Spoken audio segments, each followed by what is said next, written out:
시청자 여러분 안녕하십니까? 헬로티비 뉴스 나라입니다. 오늘의 첫 소식입니다.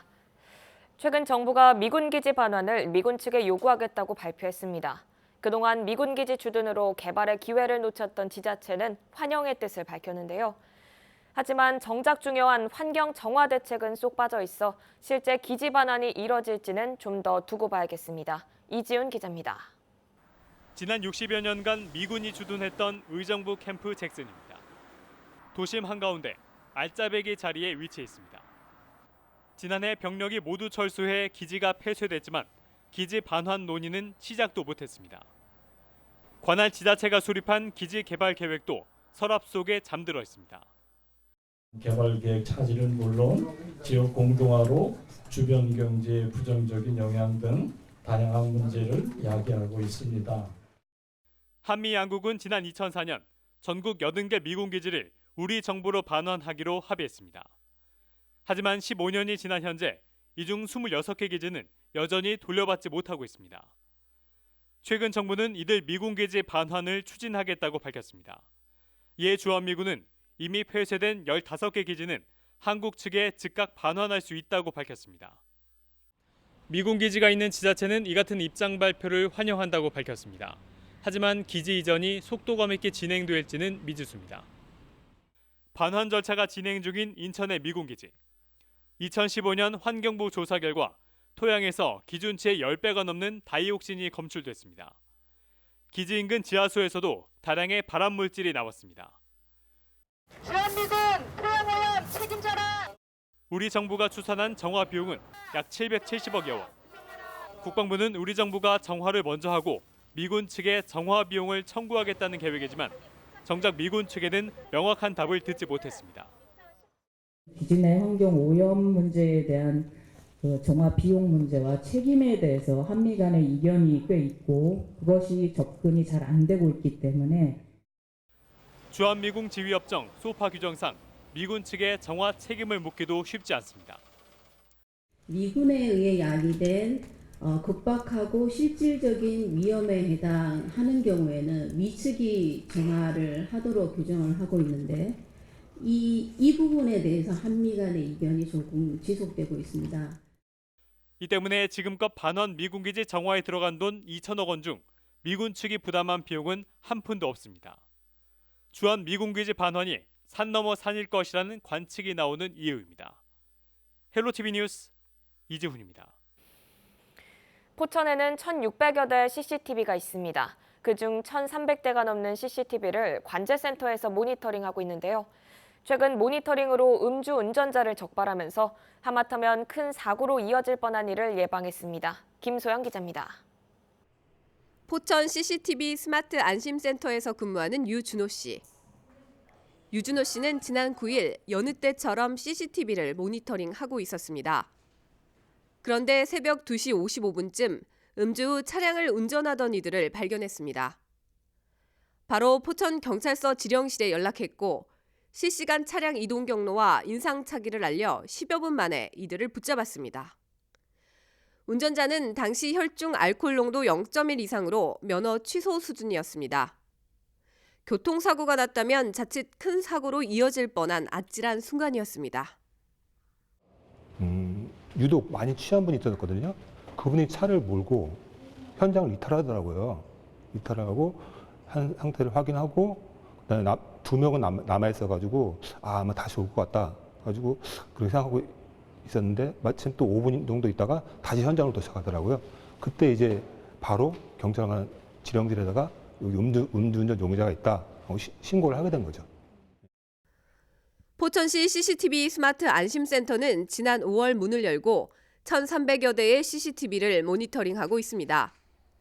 각종 범죄와 재난을 예방하고 불법 쓰레기 감시 등의 역할이 주 업무입니다. 그중 유준호 씨는 지역 안전, 특히 방범을 담당하고 있어 사고가 발생하기 전 이를 막을 수 있다는 점이 가장 보람 있다고 말합니다. 저희 포천 CCTV 관제센터 슬로건이 365일 시민의 안심 파트너입니다. 그 파트너 슬로건처럼 저희가 이제 이 업무를 잘 수행해서 시민들이 안심하고 거리를 다닐 수 있도록 제 역할을 충실히 수행하고 싶습니다. CCTV 안전센터 모니터링은 지역의 또 다른 눈이 되어 포천 시민들의 안전을 책임지는 안전 지킴이 역할을 톡톡히 하고 있습니다. 헬로티비 뉴스 김소영입니다. 경기 지역 시내버스 요금이 이달 28일부터 오릅니다. 주 52시간제 도입으로 대규모 운행 감축 등의 피해를 최소화하기 위한 건데요. 경기도와 버스업체, 노조는 요금이 오르는 대신 버스 서비스 질 개선에 적극 나서기로 했습니다. 김태희 기자의 보도입니다. 오는 28일부터 시내버스 요금이 일반형은 200원, 좌석형은 400원, 순환버스는 450원 오릅니다. 요금 인상에 따라 경기도가 버스업체 노사와 함께 서비스 개선 방안을 내놨습니다. 경기도는 2022년까지 3,272억 원을 투자해 버스 서비스 질을 높입니다. 경기도 버스가 요금 인상과 더불어서 정말 서비스가 많이 좋아졌다, 탈만한 버스다, 좋은 버스다라는 그런 인식을 심어줄 수 있도록 모두 같이 노력해 주시면 감사하겠습니다. 먼저 만 18세까지 청소년에게는 연간 8만 원, 대학생에게는 연간 16만 원의 교통비를 지역화폐로 지원해 부담을 덜어줍니다. 또 만 6세 미만 영유아 3명까지 요금이 면제되고 오전 6시 30분 이전 이용객들은 조조 할인을 통해 기존 요금으로 이용할 수 있습니다. 출퇴근 편의를 위해 광역버스를 늘리고 프리미엄 광역버스도 시범 도입합니다. 또 광역버스를 포함한 시내버스에 무료 와이파이 서비스를 제공합니다. 경기 지역 버스노조 역시 안전한 버스 운행과 서비스 향상을 위해 힘쓰겠다고 약속했습니다. 불친절, 난폭운전, 부정차가 사라지도록 노동조합에 먼저 발벗고 나서겠습니다. 경기줄TV 김태희입니다. 제11회 DMZ 국제 다큐멘터리 영화제가 한창입니다. 27일까지 46개국에서 출품된 152편의 다큐멘터리를 즐길 수 있습니다. 이어서 김태희 기자입니다. 지난 5월 칸 영화제에서 최우수 작품상을 수상한 사마를 위하여. 시리아 내전 중 아이를 출산한 저널리스트가 혼돈과 불안의 한복판에서 딸에게 들려주는 이야기입니다. 목포에서 출발해 블라디보스토크를 건너 베를린까지 기차를 타고 횡단하는 청년들. 다양한 악기를 들고 연주하며 렛츠 피스를 외칩니다. 올해 국제 다큐멘터리 영화제 개막작으로 선정됐습니다. 아무리 생각해도 평화를 원하는 것도 이상하고 바라는 것도 이상하고 주체적으로 평화를 하자. 이제 렛츠 피스라는 이름으로 그 브라질 타악기 치면 이제 사람들이 일단 집중을 해주니까 거기서 이제 우리 전쟁 그만하고 평화를 했으면 좋겠다라는 어떤 메시지를 외치면서 다녀볼까? 8년간 북한으로 간 피에르 올리베라 감독의 평양 기록기인 평양유랑도 흥미롭습니다. 평양의 관광지, 놀이공원, 농촌마을과 같은 일상을 담아냅니다. 46개 국가에서 출품된 152편의 다큐멘터리를 즐길 수 있는 DMZ 국제다큐 영화제가 열렸습니다. 평화, 소통, 생명의 가치를 주제로 한 다양한 영화가 시선을 끕니다. 올해는 특히 한국 영화 100주년을 기념해 지난해보다 2배 많은 64편의 한국 다큐멘터리를 만날 수 있습니다. 관객 여러분들께서 깊어가는 가을밤에 그 야외 상영장이라던가 이런 것들을 좀 꼼꼼히 눈여겨보시면 멋진 어떤 그런 나만의 다큐멘터리를 한 편 건져갈 수 있지 않을까? 만나보실 수 있지 않을까 그렇게 생각합니다. 경기줄TV 김태희입니다. 지난 23일 김포의 한 요양병원에서 화재가 발생했습니다. 이번 김포 화재 참사에서 보듯 요양병원에서 불이 나면 대형 참사로 이어지는 경우가 많습니다. 환자들이 대부분 거동이 불편한 고령의 노인인데다 소방시설이 부실한 곳이 많기 때문입니다. 이지훈 기자입니다. 요양병원 화재는 한번 났다 하면 대형 참사로 이어지기 쉽습니다. 지난 2010년 10명의 사망자를 낸 포항 요양병원 화재를 비롯해 2014년엔 전남 장성의 요양병원에서 불이 나 21명이 목숨을 잃었습니다. 또 지난해 밀양 요양병원 화재 당시 46명의 사망자가 발생했습니다. 요양병원 특성상 노령의 환자가 많기 때문입니다. 이분들이 이제 자력으로 피난할 수 없기 때문에 도움을 줄 수 있는 사람들이 있어야 되는데 그 인원의 한계가 있었기 때문에 빨리 대피가 어려웠고 그래서 많은 인명피해가 났다 이렇게 말씀드릴 수도 있습니다. 안전 불감증도 피해를 키운 원인 중 하나로 지적되고 있습니다. 빨래 건조대가 출입문 앞을 막고 있고 비상구에도 빨래가 널려 있습니다. 긴급 상황 시 신속한 대피를 방해할 수 있습니다. 또 다른 요양병원은 수화전이 각종 수화물에 가려져 있습니다. 점심 먹으러 내려가니라고 지금 저희가 못한 거예요. 이 밖에도 닫혀 있어야 하는 방화문이 활짝 열려 있는가 하면 비상 유도등은 꺼져 있습니다. 정부가 재작년 전국 요양병원 50곳을 표본 조사한 결과 소방시설 부실 등 총 117건이 적발됐습니다. 이제 그런 거를 이제 관심이 있는 사람들은 알고 행하는데 알면서도 그쪽의 편의상 그렇게 하는 부분도 있고요. 정부는 2014년 장성 요양병원 화재를 계기로 요양병원에 스프링클러 설치를 의무화했습니다. 이후 설치 대상을 확대해 지난 8월부터는 중소병원에도 스프링클러를 설치하도록 했습니다. 하지만 스프링클러가 만능이 아니라는 지적이 나옵니다. 예, 스프링클러는 화재 초기 진압용으로 절대적인 효과를 보이고 있는데 열에 의해서 작동되기 때문에 작동되기 전까지 발생되는 연기와 유독가스를 제어할 수 있는 추가적인 배연 설비라든지 이런 시설들을 보강할 필요가 있습니다. 이번 김포 요양병원 역시 스프링클러가 설치됐지만 화재 당시 작동하지 않았고 환자 상당수가 연기를 마셔 피해를 입은 것으로 알려졌습니다. 전국의 요양병원 수는 1,400여 개로 최근 10년 새 5배 넘게 급증했습니다. 안전 불감증과 미흡한 소방시설, 요양병원 화재 때마다 똑같은 문제가 지적됐지만 사고는 반복되고 있습니다. 헬로티비 뉴스 이지훈입니다.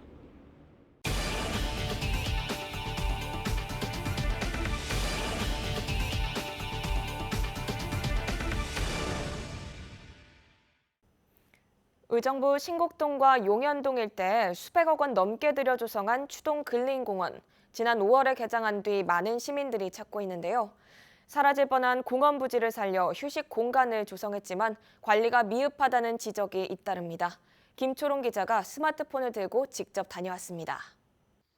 의정부 과학도서관 뒤쪽으로 난 길을 따라 추동 근린공원으로 가는 길. 초입부터 엉성한 모습이 눈에 띕니다.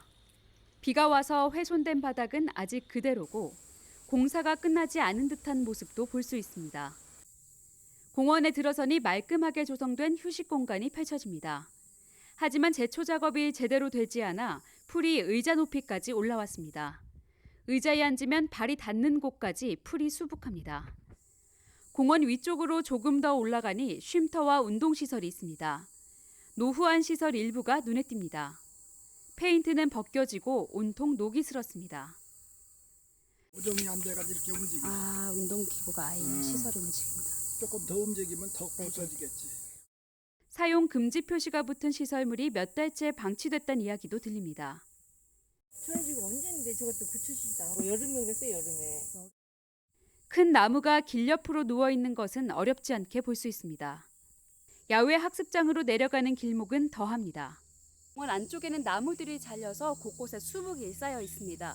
공원이 아니라 마치 벌목 현장 같은 모습입니다. 숲 정리를 위해 나무를 자른 뒤 기상 여건 등을 이유로 치우지 않은 겁니다.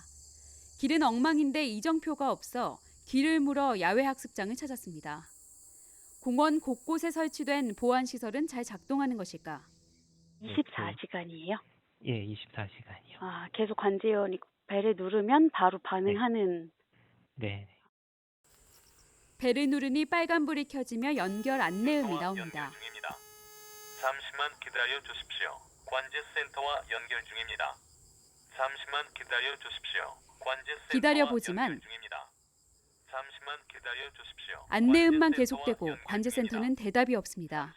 여러 차례 반복했지만 마찬가지입니다. 적지 않은 돈을 들여 조성했는데 왜 제대로 관리가 되지 않는 것인지 의정부시에 물었습니다. 현재 추동 근린공원 관리자는 4명. 시설물 점검과 제초 작업 등의 업무를 맡고 있는데 축구장 67개 크기에 달하는 추동공원을 포함해 관리를 맡은 공원이 총 9곳입니다. 수시로 관리하고는 있지만 이 때문에 공원을 세세하게 관리하기엔 한계가 있다는 설명입니다. 시는 공원 관리 인력을 지난 2017년부터 해마다 10명씩 증원해왔습니다. 현재 공원 관리 인력은 40명이며 내년에 45명으로 늘릴 예정이라고 밝혔습니다. 또 시청 관계자는 지난 23일 취재진과의 통화에서 길에 무너진 길은 곧 보수할 예정이며 공원 안쪽에 한 달여간 쌓여있던 나무 더미는 바로 다음 날 정리할 예정이라고 밝혔습니다. 헬로티비 뉴스 김초롱입니다. 부천시 인권조례 제정을 두고 지역에서 찬반 갈등이 고조되고 있는데요. 부천시의회 상임위원회가 비공개 회의 끝에 해당 조례안을 부결 처리했습니다. 상임위원회가 조례를 심사하는 동안 시의회 안팎에는 시민들이 몰리면서 소란이 빚어지기도 했습니다. 김진재 기자입니다.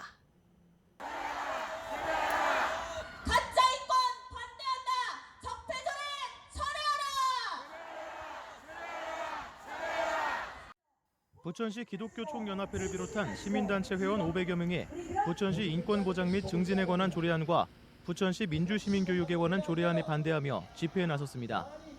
이들은 해당 조례안이 동성애와 이슬람교를 옹호하는 내용을 담고 있다며 조례안 철회를 요구했습니다.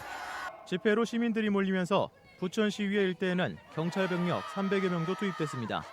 부천시의회 안으로 들어가자 이번에는 해당 조례안에 찬성하는 시민단체 회원들이 시위를 벌입니다. 이들은 인권 보장을 위해 이번 조례가 통과돼야 한다고 주장했습니다. 저희는 부천 시민이고 부천시의회에서 이 논의가 된다고 해서 의사를 표명하러 왔고 어수선한 상황 속 해당 조례안에 대한 상임위원회 심사는 당초 계획보다 1시간 반가량 늦게 시작됐습니다. 심사가 시작되자 시의원들 사이에서도 해당 조례안에 대한 의견이 갈렸습니다.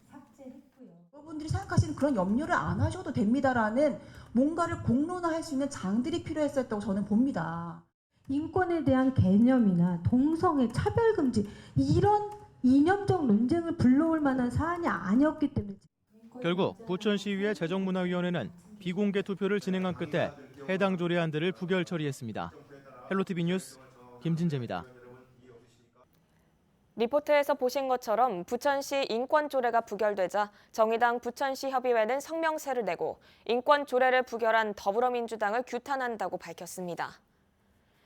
정의당 부천시 협의회는 일부 기독교 단체와 혐오 세력들이 동성애를 조장한다고 공격하자 부천시 의원들이 그 공격에 불복해 조례를 부결시켰다고 지적했습니다. 이어 부결된 두 조례와 지난 6월 철회한 문화 다양성 조례를 이번 임시회 본회의에 의장직권 상정하라고 부천시의회에 요구했습니다. 경기도가 지난 6월부터 3개월간 농업용 감면 부동산 기획세무조사를 실시해 29억 원을 추징했습니다.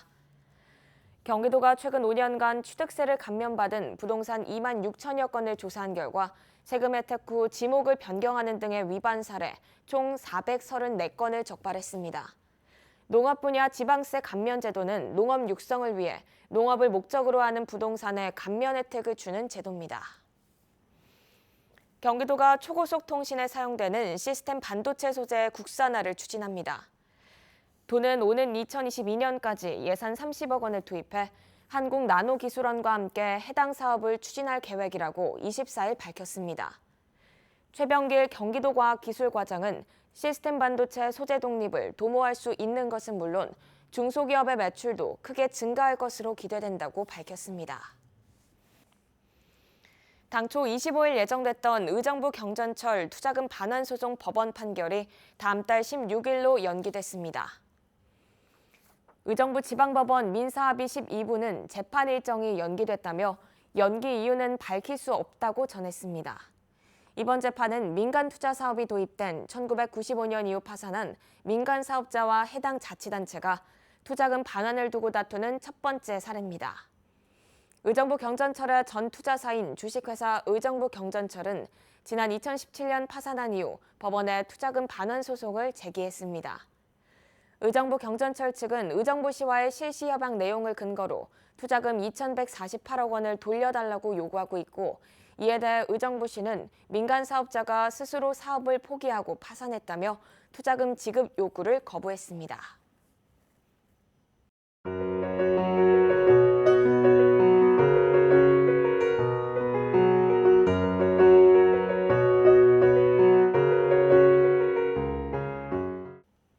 이상으로 뉴스를 마치겠습니다. 저희는 언제나 지역 주민 여러분 곁에 있겠습니다. 함께해 주신 여러분 고맙습니다.